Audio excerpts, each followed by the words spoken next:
You ask Tiger to solve. This deals with linear equations with one unknown. The final result is y equals 21. Let's solve it step by step. Simplify the expression. Group like terms. Simplify the arithmetic. Group all constants on the right side of the equation. Subtract 12 from both sides. Simplify the arithmetic.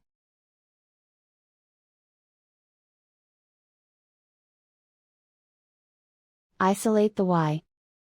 Divide both sides by 8. Simplify the fraction.